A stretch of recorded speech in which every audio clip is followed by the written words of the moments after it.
Hi, so I wanted to let you know that both of these books have an awful lot to do with helping you learn how to regulate your body, but this is the one that gives you most of the information because this book is all about being able to help individuals that have anxiety or depression and be able to shift into inner peace, and has everything to do with being able to shift your body into that inner peaceful state as well. So a lot of the information that you could get from reading a book and listening to what we're doing is actually in a number of the chapters related to this book. That's why this book is recommended as one of the things you read related to this course. Now, part of what's good about this is that it talks also about sleep. Sleep is elusive for individuals often who are very anxious because they have learned to live in a state of vigilance. And vigilance means you stay on that light level of sleeping. And you can be easily interrupted because you are able to be startled. You've grown accustomed to having to be alert because you do not feel safe. So that startle response is something you have to learn to regulate away from. And that's why I showed you all of those devices that help you be able to learn how to regulate your breathing, your heart, and your brain waves, so that now you can apply all those techniques to your sleep as well. On the other side, I want you to also realize is that sometimes when people are under a great deal of stress, they sleep a lot. And people will say, oh, you're sleeping too much. And yes, sleeping too much may be a factor, but I want you to be aware that when you're in the state of recovery, if you can sleep, sleep, so that you can get your body back into the healing mode, producing growth hormones, regulating the different chemicals that help you be able to relax. So if you can sleep, sleep. And try to get everybody on board with your need to sleep so that your body can begin the healing process, moving all those chemicals that it needs to rest in order to be able to refresh itself. I'm not as concerned about people who seem to sleep too much when they're in the recovery phase. People who sleep a lot, who are in the state of avoidance and denial and depression, that's a little different because they're just hiding. But there is a time to hide. There's a time to turn off and hide and sleep. And if you have the ability to do that, then I would say take advantage of that for whatever period of time. And we could talk more specifically about what you're doing, if it is healthy or not. I can't really decide for everybody here, but just know that your body needs to heal.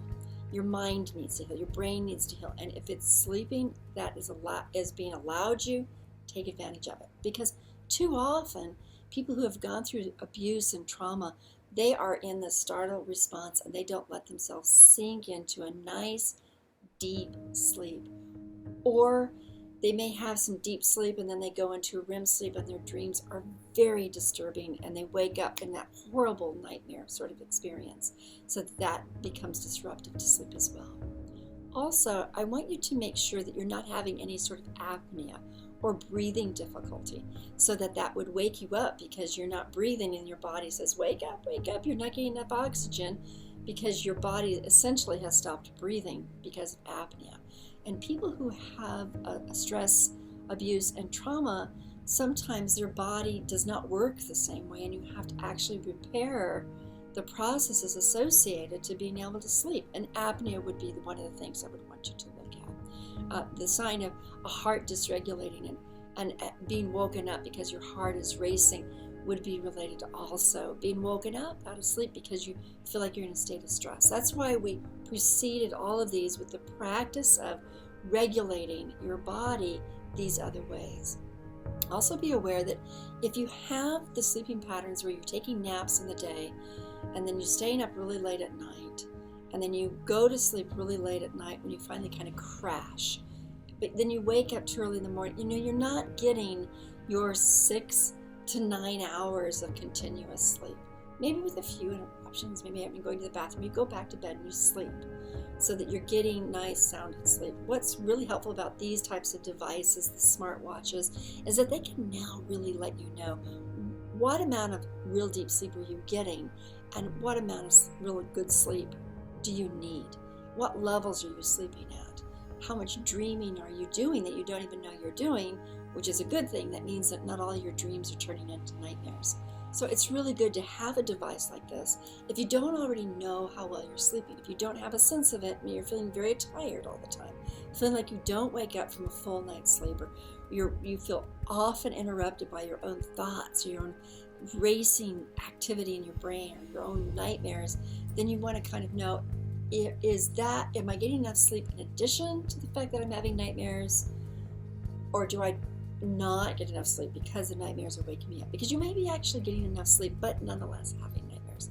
So you want to be able to measure it, and these types of smart watches are really helpful along those lines, giving you the type of feedback that if you can't give yourself the feedback, you're getting it from someplace. Okay, so now let's talk about different ways you can put yourself to sleep. Putting yourself to sleep is essentially kind of like putting your brain to rest. Now, different people do different things. For some people, their brain goes to rest when they're watching TV and they fall asleep to the TV. They set their TV on a timer and the timer goes to sleep and they're sound asleep. It's a little bit like being told a story. Another way that people put themselves to sleep is being able to have some sort of regulated sound, like a metronome, so that they hear the rhythm, and that metronome matching in the rhythm of their heart and the rhythm of their breathing, so that they become very involved in the sound of that. You might have watched a recent episode on Amazon with Ryan. Oh, why can't I remember it? But Ryan, where he has the metronome going on in the background. That is a way of helping you to have the sounds of either waves that are rhythmic may help you. For some people, it keeps them awake. The sounds of birds may help you. The sounds of something rhythmically coming and going may help you. It may also keep you awake. You have to find out your own pattern. One of the ways I like to do it is, if I cannot put myself to sleep because I have racing thoughts, is I read myself to sleep, or I use an audio book that has a sleeping timer on it, and it gradually the volume goes down, and then I fall asleep to that. Or I actually tell myself a story, and that story has to be very imaginative. 3 amazing characters that are really animated and bizarre and odd, and that they go through an adventure. And I just make up this story and keep going until finally I put myself to sleep on my own story. The benefit of these 3 activities is that you're occupying your mind to pay attention to some information that eventually turns off. Some people go to sleep listening to music on their radio, but the problem is that you want that radio to be consistent, as opposed to suddenly there's a blaring bit of music that's going to wake you up. So there are many relaxation and sleep tapes, CDs, better yet, YouTubes. And so the YouTubes will play all night long. You have 8 hours of nonstop whatever. Now, I actually find that many of those actually keep me awake because they are at a certain frequency or amplitude or rhythm that actually keeps my brain very activated. Now, in the previous one, we talked about brain waves. So learning how to move your brain waves into delta and theta while you're using the Muse device or the NeuroSky device teaches you what it's like to feel like you are going into that sleep. And you can actually use those devices to put yourself to sleep. It's a little awkward to wake up with this thing on your head, but it can be done. It's this theta and delta capacity to move into that hypnotic state of relaxation that you want to be able to move into. Now, another thing that really gets in the way of people being able to go to sleep is, I have to get to sleep, I have to get to sleep, I have to get to sleep. And that is a problem, is just that you're telling yourself you have to get to sleep as opposed to giving yourself entertaining sorts of ways to flow yourself into sleep instead of feeling desperate to get to sleep. Now, how about using sleep aids? Well, one sleep aid that you might consider would be tryptophan, another one would be melatonin. These are 2 natural amino acids in your body, both of which have a lot to do with the regulation of getting yourself relaxed. So some people have found that taking melatonin 45 to 30 minutes before they go to bed means that by the time they go to bed, they're very relaxed. Some people use the melatonin with GABA, and it makes them very relaxed. Some people have tryptophan, like I was saying, using warm milk with vanilla, or turkey meat with wheat bread. That's tryptophan. You can also take it in tablet form. That doesn't work for everybody. It isn't everybody's best remedy. I find that these things, though, are less intrusive than actually using the medications that are available. But if you are going to use the medications, lots of ways you can do it. I can't really advise one way or another. Some people might use just a little bit of Benadryl to make themselves go to sleep. Other people might use actual sleep aids and just use a bit and then decrease them as they go along until they actually learn how to sleep. But here's what you need to understand. Sleep is extremely important because your sleeping allows you to have certain hormones like growth hormones or like melatonin that allow you to be able to repair the damage in your brain that was done by abuse and trauma. And so we want your brain to have this free space to be able to do whatever processing takes place as in dreams, but at the same time to be very still so the rest of the body can recuperate in this completely autonomic nervous system sort of response. Everything in your body gets to rest. And in that process of allowing that, you rebuild the biochemistry in you that allows you to be able to overcome and recover a lot faster. So sleep is incredibly important. Now, a lot of people talk about, well, I can't go to sleep at certain times, but it is ideal. I'm going to give you an ideal formula, but it isn't everybody's formula, is to go to bed between 10 and 10:30, because at 11 o'clock, your melatonin starts kicking in. If you can go to bed at 9, that's fine too. But somewhere between 9 and 11, if you can go to bed and get yourself into the sleep state, your melatonin really kind of sets off at that time, and you've got a good amount of it by about 2 or 3, so that works for you. I'm saying it a little colloquially, but that'll get the idea across. And then you want to be able to sleep as uninterruptedly as possible, anywhere from 7 to 9 hours. Okay, that would be your ideal. People who go to sleep really, really late, you still need to get your 7 to 9 hours. And when you're going to bed really, really late, you have to make sure that all your lights are off, all your LEDs are off, all the different sounds or activities. You want to make sure that any of those things that would interrupt your sight, you don't want any light into your eyes as much as possible. So that's why some people wear the masks. Some people make sure all the devices are in another room.